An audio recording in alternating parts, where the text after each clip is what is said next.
And welcome back, guys, to the Rogues Gallery, episode 15. With me here is Brave Dave. Yo! And I'm here, your resident gamer, PlayDead77. We discuss Valiant Comics and their multi-platform. So please stick with us. Yeah, the Rogue Gallery. Thanks for tuning in. You got some Brave Dave sarcasm like Bruce Wayne with play dead who don't die hard like that other Bruce name. You sing? You know Joe Diablo too? It sound like Spawn could really be his rider too. Yeah, comic relief with that Deadpool satire.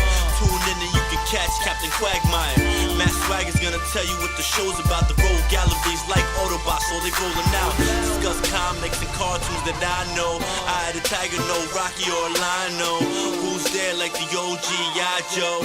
No frats when we talking about the gamma flow. The guy walks between stars with some famous dudes. I'd rather watch Star Wars than entertainment news. So hit us up at the spot and let us know what you think. And make like Zelda and just wait for the link. Yeah. Where you gonna go for exclusive with shows, comics, movies, and episodes? The Rogue Gallery, the Rogue Gallery, the Rogue Gallery. Tell us some shit, Dave. Some shit. Yeah. During New York Comic Con 2016, along with the announcement of Ninjak versus the Valiant universe, Valiant also announced the formation of Valiant Digital, a subsidiary of Valiant Entertainment aimed to produce original live action and animated content, as well as media made for the digital arena.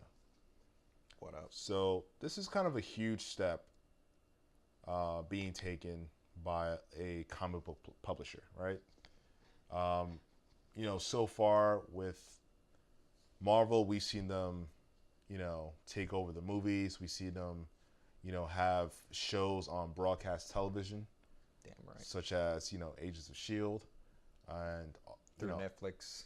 Netflix is probably the most impressive work that Marvel has ever produced in terms of live action. By far. And then, and they still have, the Marvel cartoons that run through Disney XD. Yeah. Warner Brothers, DC Comics, they've always been kind of at the forefront of producing live action material for the characters, especially when Warner Brothers purchased or acquired DC Comics, what was that, during the mid-'80s? Yeah. But prior to that, remember, in the 1950s, you had the Superman TV series, Batman 66. Yep. There was also the Wonder Woman TV series during the 70s, the Christopher Reeves Superman movie, motion picture, which was a big deal at the time. Still is, because the Richard movie, Donner. yeah, the movie still holds up in my opinion. Great It does. film. It really does. Like, that's Superman. Right. And just the way that Christopher Reeves was able to embody that character. At this point, or at this stage, comics has, for a long time now, had a relationship with like the world of live action movies and TV. Back in 92, we had the Flash TV series. Yep. With John Wesley Shipp. That's right, the great John Wesley Shipp. Exactly. Everyone's more familiar with today's Flash, which is a great show. But, go back to early 92, and then that was the one with John Wesley Shipp, which I thought was a great show. Still, I think, one of the best costumes. Yeah, the most appropriate. Yeah, absolutely. For sure. Which I heard was very expensive, which kind of led to the show being canceled because... Kept tearing. And, it was very expensive. And, I just think they didn't have the budget at the time to really be able to support the show. Yeah. It sounds ridiculous, but, hey, these things are not cheap. Yeah. Again, there's so many examples of movies and television shows that are inspired by comic books. You had Batman '89 with Michael Keaton. Yep. You had you had a terrible Generation X made for TV movie back in this had to be anywhere from 95 to 97. And I think it was supposed to be like a pilot, actually. But this thing was so awful that there was no way they were able to make that to a TV series. So they had Jubilee in it. They had, what's the character? Emma Frost in it. Emma Frost. I believe Banshee was in it. I mean, So all these, crazy characters. Yeah, and for those of you that are listening right now, if you've never seen this, don't worry. You're not alone, because I may be one of like 6 people that actually watch this. And I remember I was waiting for days to watch it because I remember seeing the commercials. I was like, oh man, I'm pumped to watch this. And I wasn't even familiar with Generation X at the time. Yeah. I was maybe like, I don't know, 12 or 13 when this shit came out, but I knew who Jubilee was and some of the other characters. I was excited to watch it and utterly disappointed within the first few minutes of the show. I was like, this sucks. Shit. And you can definitely find this on YouTube. Okay. It's on YouTube because I tried to rewatch it a few months ago on YouTube. I was like, yep, still terrible. Doesn't hold water. And I decided to rickroll myself and watch a Rick Astley music video instead. There you go. Oh, wow. There you go. You heard it here first. So the point is, again, I mean, we had Blade back in '98, which was huge. Wesley Snipes. Wesley Snipes out of prison. I'm happy for you, son. The tax dodger. So yeah, listen, when Valiant re-debuted back in 2012, you had to know that they were going into this because they wanted a piece of that. They wanted a piece of the market. That pie, yeah. That pie in terms of, getting that live action money. Because, listen, Spider-Man in 2002 made what, $800 million? Iron Man 1 made what, maybe $500 million or $700 million. The first Avengers made like $1.5 billion. Yeah, dude. And then the amount of money that the Nolan Batman films were able to make, shit ton. They made a shit ton of money. With the exception of Batman Begins, that one maybe only made about $500 million, but it did very well on DVD. And the sequels did. Yeah, I absolutely love Batman Begins. Well. It just had like a very soft start. Not a lot of people were talking about it. It just came out of left field. It was underrated. Yeah, and that was a great film. I love it. Batman. I'm sorry, The Dark Knight Rises. I thought was kind of crappy, but I love The Dark Knight. It's definitely in the top 5. Yeah. Movies like Spider-Man 2. I mean, all these movies that we just mentioned have garnered literally billions of dollars. Yep. And obviously, those numbers are attractive to the Valiant administration. I mean, obviously, like, you can't come out with a comic book company at this stage and think you're just going to make money off the books. It's just not happening. Like, this isn't the 80s or the 90s anymore where books were selling in the millions. Like, I remember Spawn #1, 10 million copies. Jim Lee's X-Men was selling within the millions. Like every other day when I was on a train as a kid, I would see another kid with an X-Men comic, and I'm just like, I kind of want that book right now. Yeah, now it's rare to see that. It's rare to see that. Absolutely. You still see people though, like you still see people reading comic books, but it's super rare. I have seen a lot of girls recently reading Miss Marvel, which made me happy. Hey man, Kamala Khan. I'm happy anytime I see any kid, especially a kid, reading a book. Yep. And I love when they're reading a book on a diverse character. I love it. But yeah, so I believe that that the Valiant Group had a 360 plan. I agree. They wanted to get involved with the books. They wanted to get involved with the movies, with the TV shows. They made the announcement 2 weeks ago at Comic-Con about the Valiant Digital, which I just gave you guys the synopsis for. They released a trailer for Ninjak versus the Valiant Universe. Yeah. And I believe that they decided...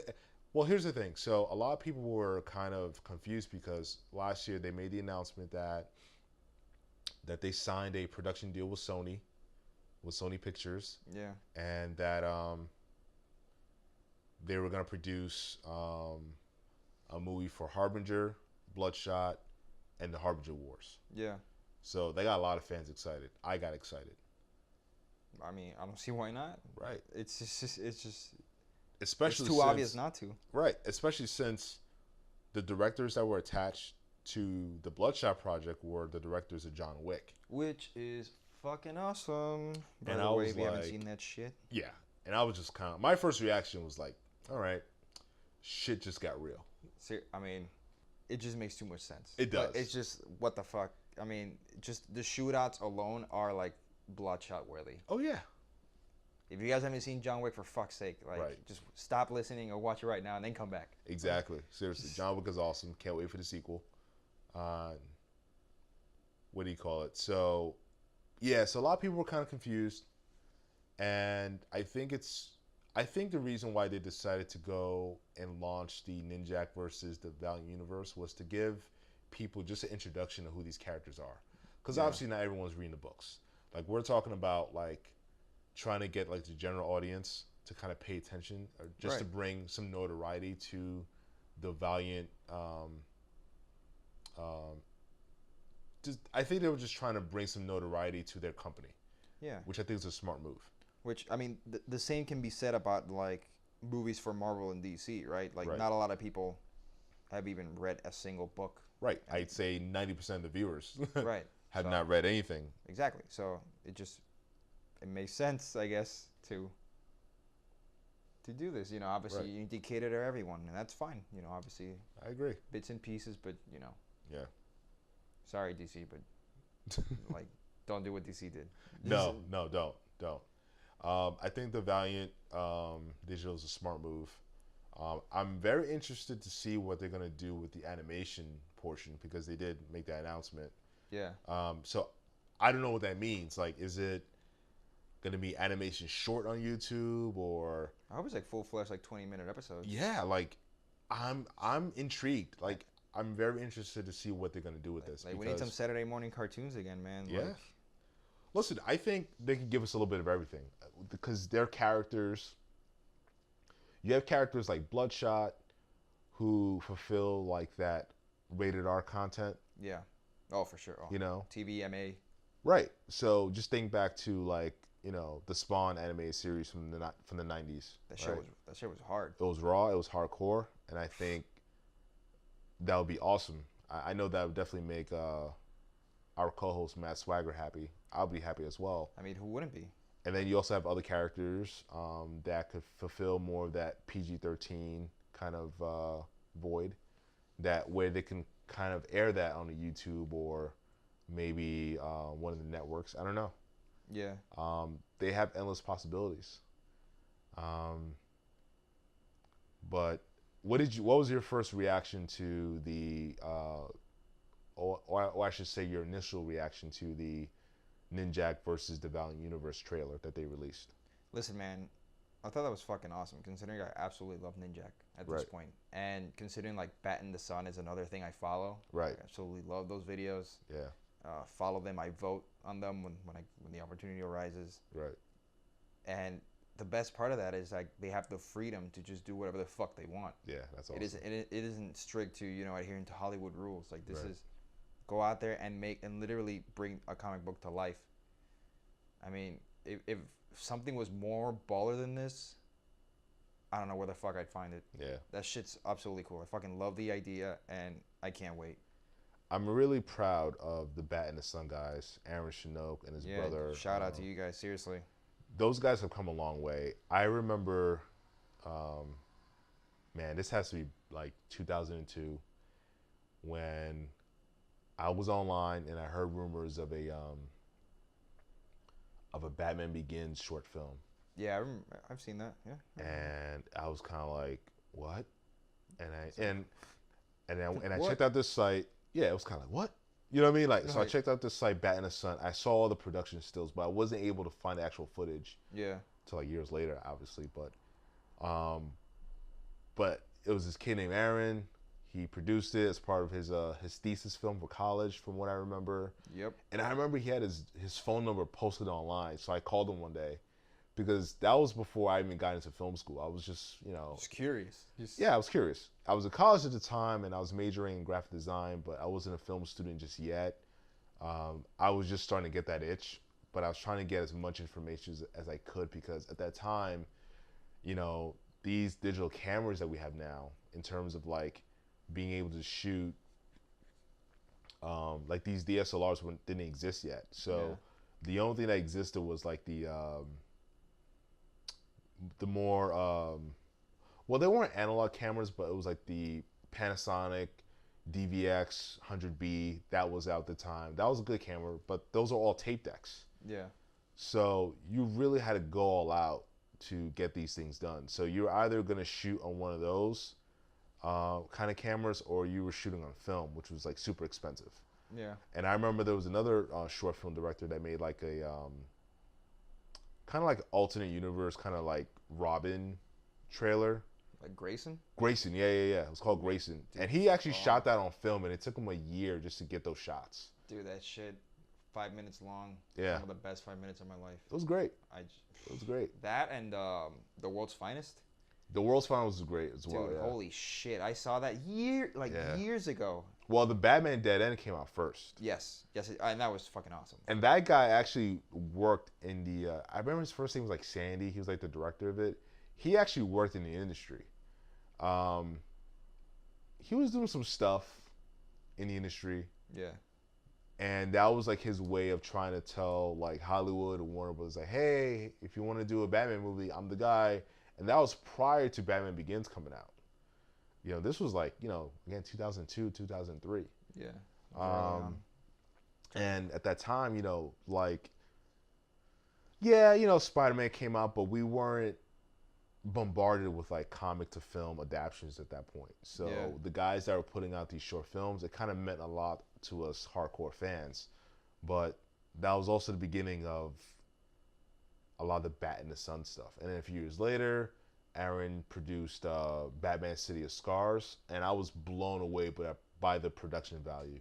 Like, I was able to tell that this was obviously not made by a big budget studio, but I also was able to tell that, okay, he spent more than just $200 in his production. I mean, that was an expensive production, and you were able to tell that by watching it. I thought he did a bang-up job.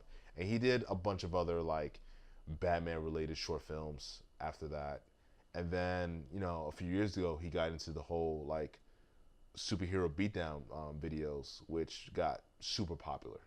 Intensely popular. And he found his way to befriend a bunch of, like, these, I would say B and C level celebrities, you know, which is pretty cool. And coming from where he came from, I'm like, that's pretty big. I mean, now he's, like, best buds with J.C. David Frank. Yeah. You know, John Morrison, a.k.a. Johnny Mundo, who's a pro wrestler. Yeah. He wrestled in WWE. He wrestled in Lucha Underground. Phenomenal wrestler. And a bunch of other people, right? But Aaron has come a long way, and I'm really proud of him that he was able to kind of build this relationship with Valiant. I think this is great. This is kind of like you're going out there to the trenches, going out there to the people. You're going out there to the little guy and giving him a shot. And I hope one day that they give Aaron a shot of directing one of their projects on the big screen. I really think this kid has done the amount of work where he deserves that chance. And you know, Aaron, if you're listening, I'm really proud of you, bro. Like, I talked to you probably like 13, 14 years ago. You probably don't remember me. I think I called you when you were sleeping because I'm in New York, you were in California, but you were a cool guy with a phone, and I'm really proud of how far you've been able to come. I mean, this is just amazing. And in terms of that trailer, I thought the trailer was awesome. I think it's going to be, from what I read, I think it's only going to be like maybe 6 episodes, but... Hey, man, that's enough. That's enough, and that should give everyone just a good introduction of these characters. And I hope what it does is it just makes everyone who are not familiar with these characters intrigued enough to kind of try to seek out more information. Okay, what is Valiant? Who is Bloodshot? Who is Ninjak? Who is this Exo-Man of War? Yeah. Who is this Peter Stanchik? Or whoever else is involved in this YouTube series?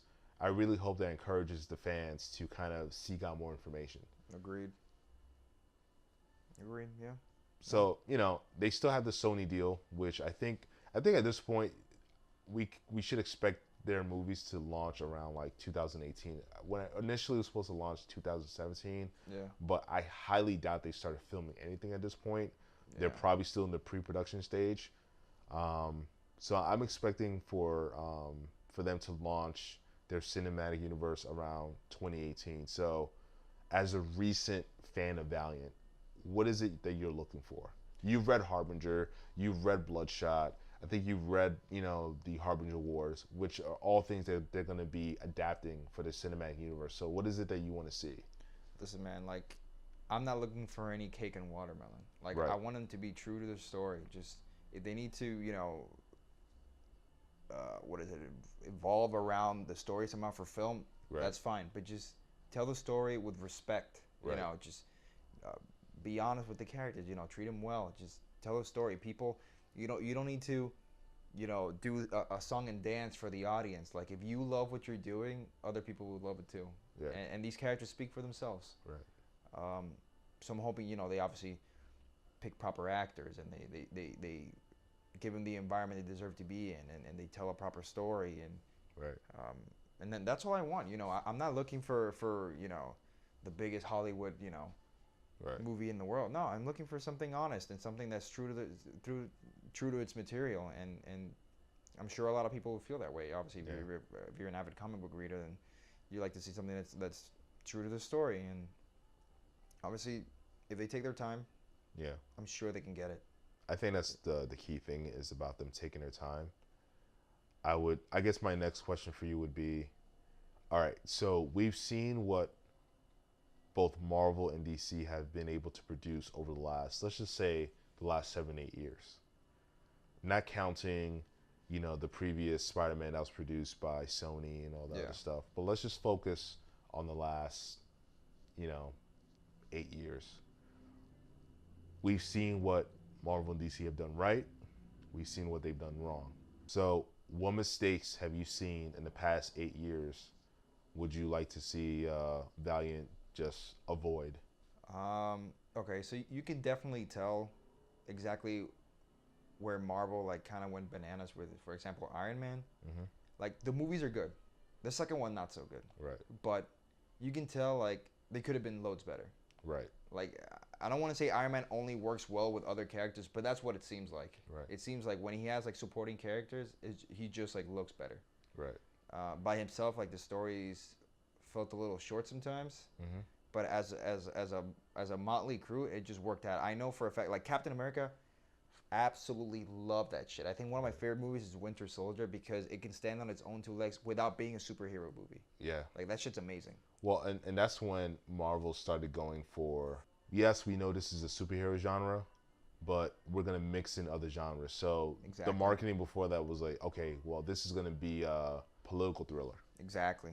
That was like the lead up to that movie. That's what they kept saying, right? And then was another film. Even with the new Doctor Strange that's coming out, like they have a take. Like they're looking to really break into the mystical side, Yeah.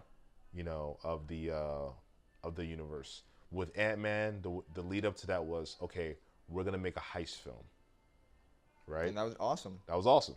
Yeah. No doubt about that. So I think once they started mixing in those other genres or subgenres, Yeah, the elements. It was I just- think the material started working a lot better. yeah, it spoke for itself. Right. Because it felt organic and it felt like it wasn't just some cookie cutter thing. Right, exactly. Just the norm again. Um, But I do think that, as you said, I think the best films in the Marvel universe so far has revolved around Captain America. I love the first Captain America. It wasn't a perfect film. I didn't really like the action in that movie. Yeah. But I thought the story worked. I thought the characters worked. The most important thing to me is that you care about the characters. Right, like they obviously had, honestly, they had like rough beginnings, but they had like, you know, they struggled. Obviously, there's no Right. recipe. There's no Right. recipe for this shit. But that's anything in life. But even then, their beginnings, like, overshadow what DC has done. Right. Like, listen, I absolutely love DC. There's nobody can fight me on that. Like, I love Right. DC. But Jesus Christ, like Yeah. what they did for Batman versus Superman, like, first of all, the name's just fucking stupid. Right. They should just call it the world's finest. Let's Right. be honest and fair.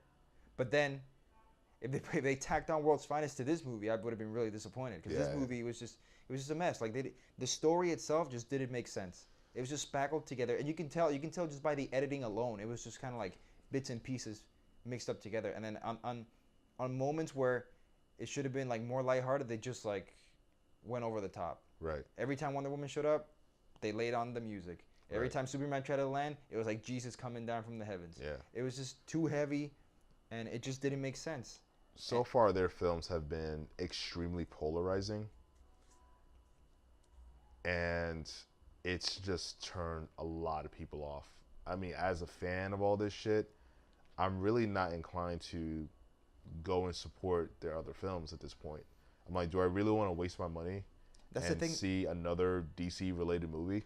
That's the thing, though. I think the fact that they want to do dark and gritty, I don't think they understand what dark and gritty means. Right. Like, dark and gritty doesn't mean like just literally dark and gritty. It means grounded. Right. But grounded doesn't mean like, oh, dark and gritty. It's not. Right. They're not the same thing. Grounded just means that it's relative. Like, it can be relatable to the audience, to the human experience. Yeah, just right. And that's always been a problem with DC, in my opinion, is that I think Marvel, and don't get me wrong, like, for a long time, in reference to the books, most people would agree that DC had the better stories. They had more accomplished writers. But one thing that Marvel was always able to do better than DC was make their characters relatable to the audience. Yeah. From the books to the TV shows to the movies. And that's a key thing. You know, I feel like DC characters kind of like look down on the people in a sense. Not look down in a bad way, but they look down in a way that we can never measure up to their stature in a sense. Right, like I'll never be a god among men. I'll never be like a billionaire either. Right. But that's fine. Obviously, like they can actually take those elements and make them more relatable still. Right. They can say like, oh, you know, just because I wasn't a billionaire, I know what it is like to lose a parent. You know, Tony Stark is a billionaire, but he's fucked up. Like, he's an alcoholic. He's like, right. You see, and that's the roots of the book. Like, he is an alcoholic. You know, with the movies, they had to change that because they were trying to market it more to kids. Yeah. They pretty much just made him a selfish dick that was just money hungry. Yeah, he was didn't care about people. Self-destructive. And so they found a way to make that work. And I know people like that, and they're nowhere near a billionaire. Yeah. Right? So they found ways to make them still relatable. Because I feel like the characters in the Valiant universe are relatable. Yeah. In terms of the mistakes that they need to avoid is, I think they need to embrace their storylines. I think they need to embrace the costumes, color. Like, I hate when I see these movies, everything has to be devoid of color and dark and right. That doesn't have to be. No, it doesn't. It doesn't. You know, you want the best actors that you can find. You know, you want a story that is simple and could be understood whether you're a kid or an adult. Even if you get a different perspective, that's fine. Right, no. Just everybody will see something else, something different. We're okay with that. We're okay with a different perspective. But we need characters that we care about. A lot of these creators, they feel like if they make a story very complex, that they've written a good story. Or like the audience is going to be impressed. I'm not impressed by that shit. I want a clear and concise storyline. What is going on? Who are the characters? What are they about? What do they want? The most important thing in any story, I don't care if you're reading a comic book, a book, watching a movie, what does the character want? Exactly. Like, you know, and how's he going about to get it? Exactly. If you can't ask yourself, well, if you're telling a story and you can't say and then, right, then you don't have a story. Right. Like, oh, he went to the beach, he got there, he parked his car, and then, right. You know, right. Then you don't have a solid foundation to start off with. What is that inciting incident? And at what point are we getting that inciting incident? In a movie, that should be within the first 15 to 20 minutes. Like, after 20 minutes, if we don't know what the fuck's going on, well, what's going on, or what the mission of our protagonist is going to be, then you're in for a ride. Pretty much. Yeah. I mean, yeah, it's just hell. You know, hell. I'm taking the master class for Aaron Sorkin. Nice. And he teaches you how to like ask the proper questions for screenwriting. Right. And he, you know, obviously, the core principles are very simple. Like, if you follow those core principles, you'll have a decent story. Right.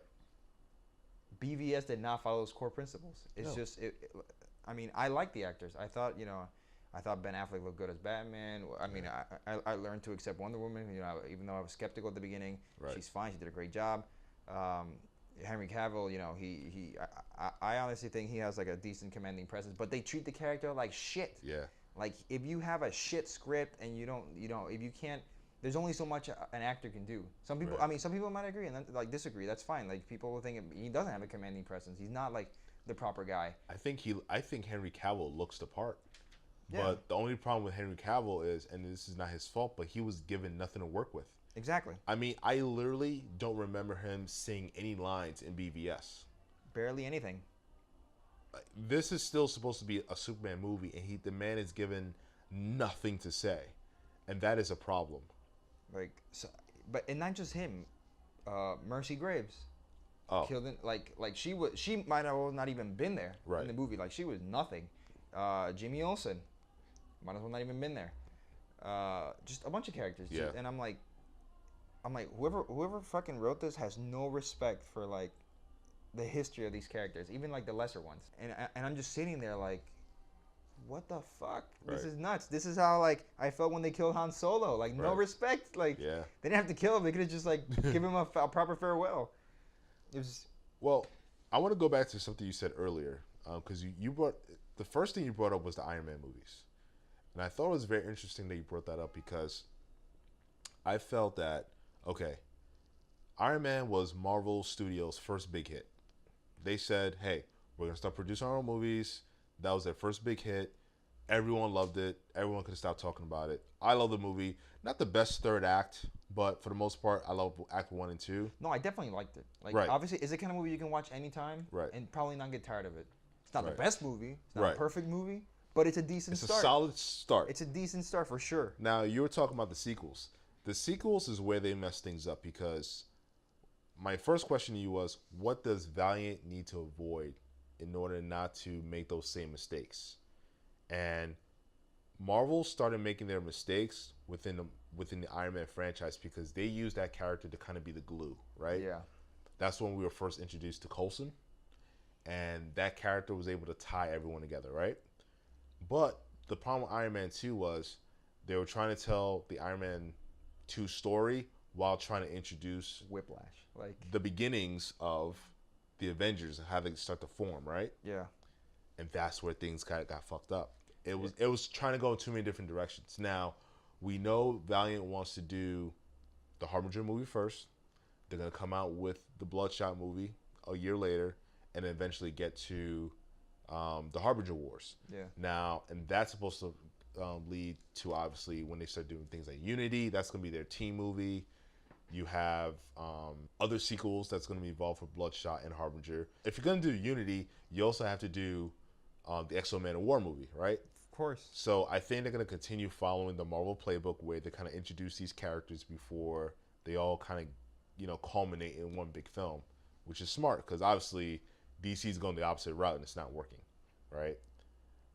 That's something they need to avoid. Another lesson from DC. What I don't want to see from Valiant is we're going to do Harbinger 2 or Bloodshot 2, and in the same breath, you're trying to introduce like the Unity movie, and then you kind of just ruin that movie for that protagonist. Right. Because that's what happened to Iron Man, because a lot of people were disappointed with Iron Man 2. Yeah. It was kind of like, what did we just watch here? Right, like the parts where he was by himself trying to figure out what his dad left behind. That was Right. great. That was great. Like, that told the story, and the interaction between like him and Fury, Right. that was cool. Right.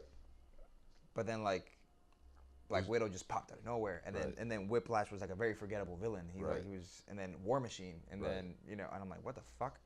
But granted, Marvel like learned its lesson because instead of just like blatantly putting shit out there, they just kind of like started hinting at stuff, and then in the after credits, then you Right. would see how like things started to connect, like the Right. cubes and Right. the mystical items and all that shit, and that started making sense without being overly blatant Right. of what's to come. So is that something you want to see from Valiant with their movie universe? Like, do you want them to plant the seeds, like, whether it's the end credits or whatever for their other films, or should they just follow a completely different playbook? I mean, No, what is it that you want to see? No, fuck yeah. I would love to see like some after credit stuff, like say like, oh, there's this guy I've been listening to, Spy, that does so and so, Right. and then they show you like a dossier or some shit. Right. It doesn't have to be like blatant. You just the fans can fill in the gaps. Right. or the news will eventually fill the gaps for you. Right. When you read out. If you're interested enough, you start reading stuff, they'll be like, oh, for those that you don't know, the little dossier they showed at the end of I don't know, let's say Exo Manowar, it was Right. about this character Ninjak and reference, right? And just you can read here, and then everything just kind of fall into place. Obviously that could be said about comic books in general. You start reading something in Wikipedia, start at Marvel, and then you end up in DC for some reason. Right. Like, Yeah. how the fuck does this happen? I started reading Spider-Man, now I'm reading about like Booster Gold, and then you're like, oh, okay, so it's not.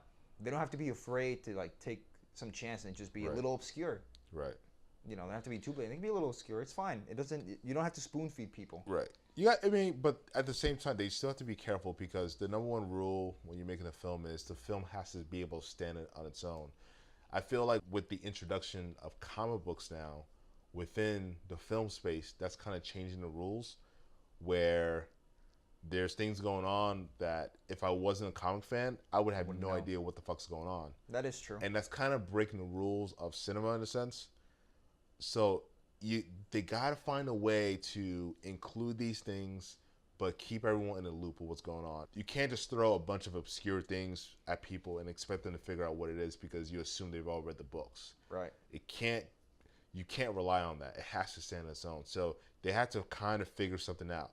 They had to kind of balance what you're saying and what I'm saying. And that's not going to be easy, but it can get done. No, obviously. Ultimately, it falls down to like smart writing. Right. Obviously, you get a bunch of big brains and they sit down and they write this as smart as possible, trying to, if there's any question or any doubt, they can catch it before they put it out there. Right. They'll be like, all right, but what about this? They're like, oh, okay, you're right. Let's just rewrite that. And so obviously it needs to make sense. Right.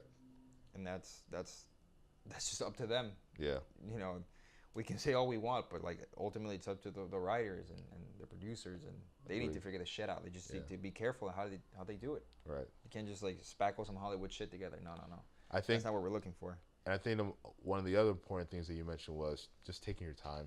I'd rather them just take their time than try to just throw everything they can at us at once just to see what sticks. I don't like that approach because I feel like that's what we've been getting from DC Warner Brothers. Yeah, that's a cop out. That's absolute like shit work. We don't give a shit if both moms are named Martha. That's not a story. It's not. Like and it's not the resolution to two people to stop fighting, by the way. But No. Now they haven't necessarily announced breaking into network television, but if they were to produce something for TV, what title would you like to see adapted for television? Like, which book do you think would work best for TV? I think the ones I would like to see the most are probably Archer and Armstrong. Yeah. And Ninjak. Ninjak, I imagine it kind of like old school, like G.I. Joe cartoons. It doesn't have to be super violent. Right. I mean, they can change it around. It's not gonna take away from it because the character itself is interesting as shit. Like you don't have to like be breaking necks and shit. Like that's not. Yeah. They can do their own awesome story, and obviously Archer and Armstrong is like can cater to kids as well because these characters are so fucking wacky and crazy and fun. I would love to see that shit. I still love cartoons. It's not. Well, no, I mean in terms of live action, like a live action. Oh, a live action like shit. But no, that's cool. But you answered what you would like to see in terms of a cartoon. That's good. Now, in terms of a live action, which titles you think would work best for? Like, I think Archer and Armstrong would work best as like a series of some sort. It would because they travel the world. Right, like, and I would just love to follow those two around like forever. Yeah, because they're like that interesting. Agreed. Honestly, I think Harbinger would be a great series. I think so too. Yeah, because they have a lot of diverse characters. Yeah. They have all sorts, kids, young teens, adults. They can take their time. It's kind of like the chance for the spirit of Heroes to be, to be brought back through Harbingers. Right. Because Heroes like started super strong. Right. And just quickly fell apart. Yeah. Hard. And they even brought it back again. So I don't even understand how even like Tim Kring made that shit happen. And they still fucked it up again. Well, they brought it back to capitalize on just the recent success of all this shit on television. And obviously, Marvel's been doing very well on Netflix. You have the CW shows that are doing very well. I mean, as shitty as they can be, I still love The Flash, but as shitty as some of those other shows can be, they're doing very well in the ratings, right? So it's a business move. What else? I mean, with Harbinger, obviously they want that to be more on the cinematic end, but as you said, I think actually that would be very interesting on the TV end, because TV's been doing some great things the last 5 years. Look at Daredevil. Right. Like, that shit is Amazing. the greatest shit ever. Like, it's just crazy to see it on a TV. It's just a comic book come to life. Yeah. And it's just better that way. Like, I wouldn't want to sit and see this motherfucker for an hour and a half and just let it be over. Right. I need more than that. I need continuous, like, filler. I need more than that. And it's just, they have all the space to bring in other characters. Right. Which they've done an awesome job connecting them with. Right. Like, Claire Temple is probably the glue to these characters. Yeah, she is. But she's the Coulson of the Netflix universe. And they've done it super well. Yeah. Not like they did with Iron Man. Like this is totally different. They've done a really good job, and she's badass. They eased into it, yeah. Yeah, and I'm like, this shit's amazing. Absolutely. Yeah, no, I agree. And now they're having, like, the Punisher, Iron Fist on the way. Oh, yeah. And then Defenders. The Defenders. Can't wait. Like, who knows what the fuck's gonna happen next? Like, it'd be fucking awesome if something like. I think we're gonna get Daughters of the Dragon. We're gonna get Colleen Wing and Misty Knight. We're definitely gonna. There's no way that you introduce Misty Knight on Luke Cage. You're gonna introduce Colleen Wing on Iron Fist, and you're just gonna leave it as that. Right. That I'm not buying that shit. No, that's definitely. There's more to come. They're definitely setting that up for Daughters of the Dragon series, which would be perfect because, they're trying to make that push for diversity, and you haven't had a series yet led by 2 women. Yeah. So it's kind of like making like a modern day Cagney Lacey, which would be awesome, in the Marvel universe. Exactly. So yeah, in terms of other Valiant titles, I mean, I just feel like their properties are so good that it can hold up both on the big screen and the small screen. Again, I would love to see, in addition to Archer and Armstrong TV series, I would like to see a Quantum and Woody TV series. I think those guys would be great. Like just like a nice action comedy in the vein of like shows like 80s, Chuck. 80 shows, kind of like just Miami Vice, Chuck. Yeah, like where it doesn't take itself so seriously. They find ways to really input the humor and balance it out with really cool action scenes. So yeah, a show like Chuck, a show like, even a show like Leverage, something along those veins. Like, I don't want to see them take it seriously like they did for Daredevil. Daredevil works because it fits within that tone. Yeah, that person. Yeah. But doesn't mean I want to see every show that dark and moody. I think, again, Archer and Armstrong and Quantum Woody would work best as like action adventure series, very lighthearted, good action, really good dialogue, really good interplay, within amongst the characters. Yeah. That kind of stuff. That's what I really want to see. So characters like, Bloodshot, they're definitely going to work best on the big screen. But he could also work for a Netflix type of deal. And let me ask you, would you like to see it where they actually merged both TV and like not like just Marvel where they do like casual sayings, but actually have them cross? Yeah. I think that would be cool. Yeah. I think they should take the risk, take the chance to do that. Yeah. Listen, Valiant has the biggest advantage over Marvel and DC in the fact that they got to sit back for the last 10 years, even though the new Valiant has only been in existence for the last 4 years. But Dinesh, who's the CEO of Valiant, I think it took them years just to be able to make the purchase. There's a lot of legal red tape and shit, right? So they literally been able to sit back the last 8 to 10 years and just watch and learn from all the mistakes and all the things that Marvel and DC have done right. So in my opinion, there's no reason why they should have any fuck-ups at all in their cinematic universe, unless it's just going to be a clash of creative differences between them and Sony. Yeah. And I really don't want Sony to get in the way. Yeah, Sony has gotten in the way too many times, and and they saw it now with Spidey. They free their reins a little, and look what happened. Right. I think they need to find the proper filmmakers that they can trust, that they feel can definitely handle these properties without them having to really interfere. And again, Dinesh Shamadasani, I hope I'm pronouncing his name right. I apologize if I'm not, but I believe he went to film school, and I think he has enough knowledge as a producer to know what to do right. I mean, look what they've done with the books in terms of just that aspect of production, what they expect from their writers, And it's not like, you just hire a writer, he just does what he wants to do. It's like, no, you have to have meetings. You have to have a lot of meetings with the editors to kind of figure out, okay, what kind of take are we going to go? What direction are we going to go with these titles, with these books? And if they could replicate what they've done on the publication side with their multi-platform side, with the cartoons, the TV series, and the big movies, I think they're going to be more successful than Marvel and DC combined. Yeah.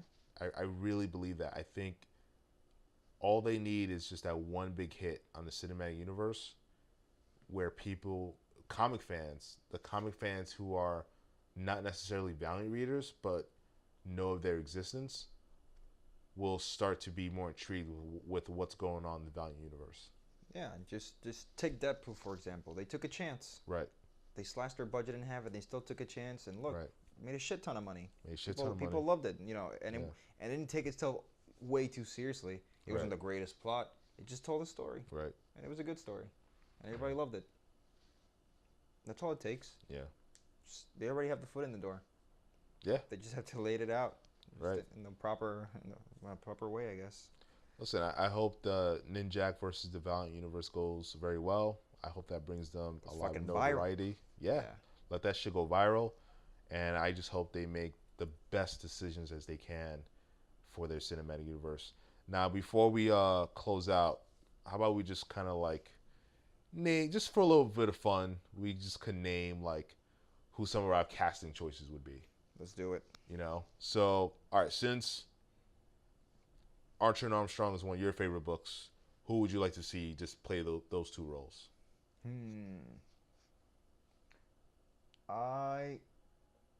No judgment. Let's see. Let me think. Who could play those roles? It's because the magic of Hollywood, man. They can turn anybody into anyone. That's true, and that's the great thing about being an actor. Yeah. Let me think. I wouldn't mind seeing maybe Asa Butterfield as Archer. Okay. Or Logan Lerman. Logan Lerman would be good. And for Armstrong, shit. I mean, as you said, Oh yeah. You know what your pick is. During our Fred Valenti interview, yeah. I'll pick a different one. I think, goddamn. So I've seen a few things recently with this guy. I think he would, after some fine tuning, he fit the role pretty well. It'd probably be John Hamm. John Hamm? John Hamm? Really? Yeah, it's because I've seen him in Black Mirror. He has a lot of reach. Range. Yeah. Okay. And he'd be pretty decent, I think, because I've seen him in the Last Man on Earth, and I've seen him in Black Mirror. Yeah. The guy has a lot of range. He can definitely pull something like that off. That's good. I mean, or Kyle Chandler. Okay. All right. I mean, again, this is all about range, and sometimes we kind of underestimate the abilities of an actor. Right. Time and time. Heath Ledger. Oh yeah. No one was excited when he got announced. Tom Hardy as Bane. Shit was. Michael Keaton's Batman. Right. True. So you don't know until you know. That's awesome. Even when I was younger, it was crazy. I've been casting since then, but I remember when I first saw Batman '89, and I thought to myself, wouldn't Alec Baldwin make more sense than Michael Keaton? That is true. That would be a young him. Yeah. Yeah, because you got to think about Alec Baldwin at that time. I mean, young guy, handsome Playboy, guy, Playboy look, tall, dark hair. I mean, the guy looked like a live action Bruce Wayne. Yeah. And think about this. What, 4 years later or 5 years later, he went on to do The Shadow. That is true. Right? This kind of Batman-like character. So I think in some ways it was kind of man, we probably wanted this guy, but we didn't get him. And maybe Alec Baldwin was man, I kind of missed that opportunity. And he decided to do The Shadow, which was kind of a shitty movie. But yeah, my pick for Armstrong which everyone knows at this point, is Gerard Butler. Yeah. For Archer, I would go with Spencer Clark. You know, he's been on shows like Agents of S.H.I.E.L.D. He played the son of, I think it was like Ben Strucker. Yeah. One of those fucking characters. I don't know. He was also in The Last Exorcism Part 2, Mystic River. Oh, shit. He was also the kid in Gladiator. Yeah. The little boy in Gladiator. Yep. Yeah, that was him. Yeah. That was him. So that would be awesome. For Ninjak, who would you cast? I already have my pick. Shit, for Ninjak? There's one guy in Hollywood that makes just too much sense. And I'm surprised that they didn't try to cast him for the YouTube series. I'm very surprised. Let me think. For Ninjak, I probably have to pick... Fuck. I would go... Like, I think I have three. Whoa. I would either go with... You went from saying, I don't know who I would have picked to having three? That's impressive. Yeah, I thought about three. So, I can't remember his name, but the guy played Jason Street in Friday Night Lights. I don't think I ever saw that. Okay, so the guy that played Gambit in the what was it, Wolverine Origins? Oh, Taylor Kitsch? Yeah, I can see him.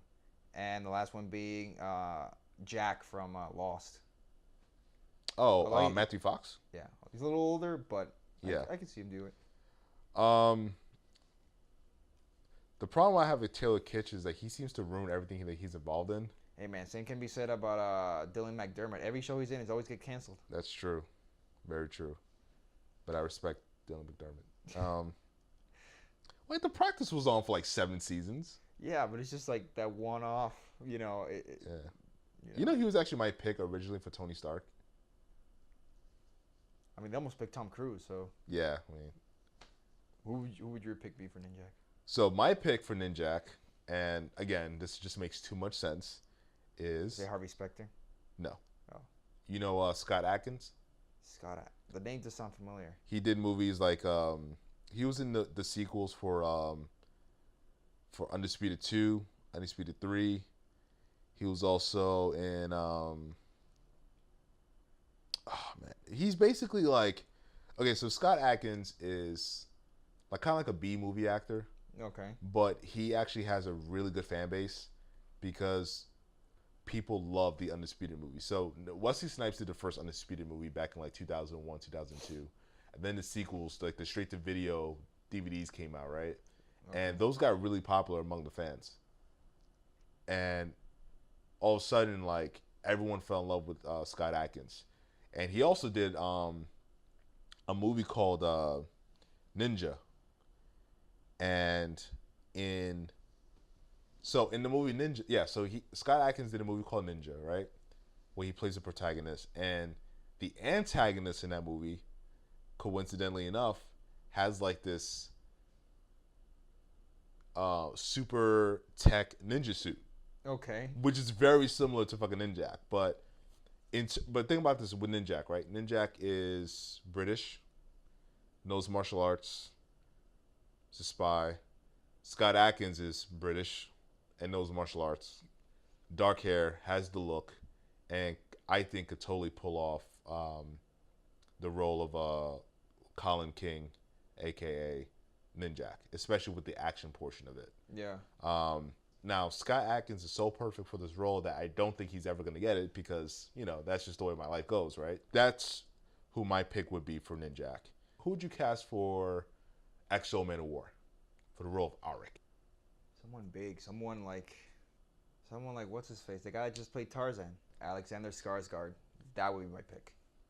I think because, dude, I mean, what he did for fucking Tarzan, yeah, his body looks fucking unbelievable. Yeah. Like, and plus he already has the long hair there. Right. Kind of fits the role, you know. Animalistic. Right. Warrior. I think he could do it. I agree with you. I think he's a good pick. Unfortunately, the guy who would be my pick can not do this role because he's already done Thor. That's Chris Hemsworth. That is true. He would. Who looks exactly like Auric, but that would be like the ultimate crazy shit, you know, like, typecasting, and it wouldn't make any sense for them to do. But I do think Alexander would be a good pick. I also think Clint Eastwood's son. Is it Oh, Scott Eastwood? Scott, dude, Scott for sure, dude. Yeah, Scott Eastwood would be good for that role as well. You know, Gotta get his name out there. yeah, like a nice breakout role, like a nice franchise to be attached with. I think would be awesome. You know who I thought they could use? Not for Auric, but for maybe Peter Stanchek or one of those or Oh. Archer maybe. Who? Jack O'Connell. Who's Jack? Dude. He is like he's gonna be the best actor soon enough. Like he's done some amazing shit. He did what is it? Startup. He did Money Monster. He's done a few films. He's only 25 years old. The guy's amazing. The guy is like. I see. Yeah, I know who you're talking about. He was in the. Unfortunately, he was in the 300 sequel. Yes, he was. The Rise of an Empire. He was mad young too, but dude, now what he's doing now, he did what is it, 71, which is about the troubles in Ireland. Right. Dude, amazing actor. That guy is straight baller, dude. Amazing. And you want him for Peter Stanchek? Like he would be great for Peter Stanchek or maybe Archer. Don't you think he looks a little too old though? Dude, he's only 25. Like Hollywood magic and all that shit. Yeah. He's just like all around an amazing actor. Like I could see him. If like any comic book company is making movies, like if they don't use him for something, like they're really missing out. I agree with you. Like he belongs in one of these movies, but I think he looks way too old for Peter Stanchek. A lot of it has to do with the fact that he's got kind of like a square jaw that makes him look that much older. That is true. But Then again, he is British. I would like to see him in one of these properties. He's a little short to play someone like Auric, but they can find a way to kind of mask that, pull it off. But what I like about this guy, I would say, is that he has a very intense look. Yeah, you know what you could do? Like if they were to do the adventures of Ninjak as he went up to becoming Ninjak, Right. he would be like a young, like Colin King kind of. Yeah. I could kind of see that. The guy does have a good look, though. All right. So this is an obvious answer, but who would you pick for Faith from Harbinger? Are you shitting me? Rebel Wilson. Like I love her. She's the Yeah. best in Pitch Perfect. She's clearly perfect for that. And the last person I would say is Harada. Who would you pick? I mean, it's either fucking Shang Tsung from Mortal Kombat or Ken Watanabe. Ken Watanabe, man. Like, It's got to be, yeah. Who else would it be? Yeah. He literally is the character. Yeah, basically, he was like the way Patrick Stewart was born to play the role of Professor X. Ken Watanabe, Rebel Wilson are tailor-made to do Faith and Harada. Agreed, dude. All right, we've had enough fun. Time to close up shop, guys. Thank you so much for listening in. You're here to hear. We talked all about Valiant Comics and their multi-platform, their movies, their cartoons, TV shoots, hopefully lunch boxes and action figures. Yeah. Obviously, you have Brave Dave, you have me at PlayDead, and we thank you so much. Stick with us. Next episode will be the review of Doctor Strange. Hopefully, it's a good film. Damn right. It will be. So thank you so much for listening in, guys. We'll see you next time. Peace.